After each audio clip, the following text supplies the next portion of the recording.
आजकाल ही लालबागला अतोनात गर्दी होते त्याच्याबद्दल तुझं काय म्हणणं आहे? प्रत्येकाची श्रद्धा आपापली.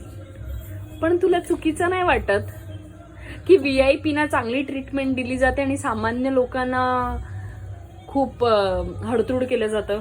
हे पहिल्यापासून चालत आलेलं आहे ना, त्यामुळे याच्यात काय वावगं होणार नाही. पण मग हे मॅनेजमेंट का नाही नीट करत? जर त्यांना माहिती आहे दरवर्षीची एवढी गर्दी आहे.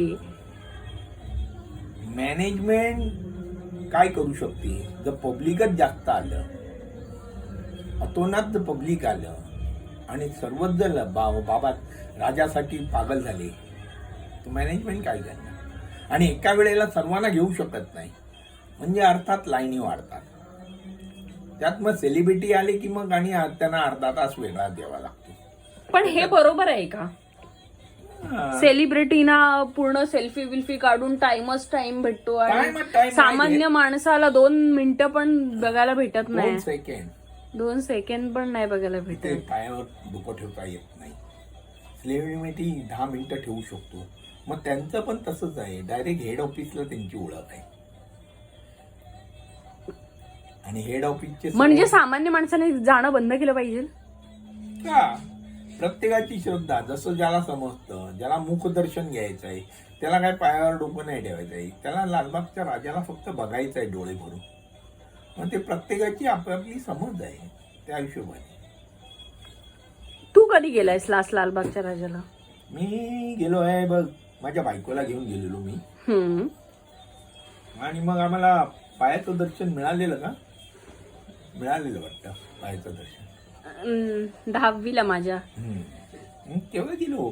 तिथपासून तर माझ्या मनातच बसून राहिलं.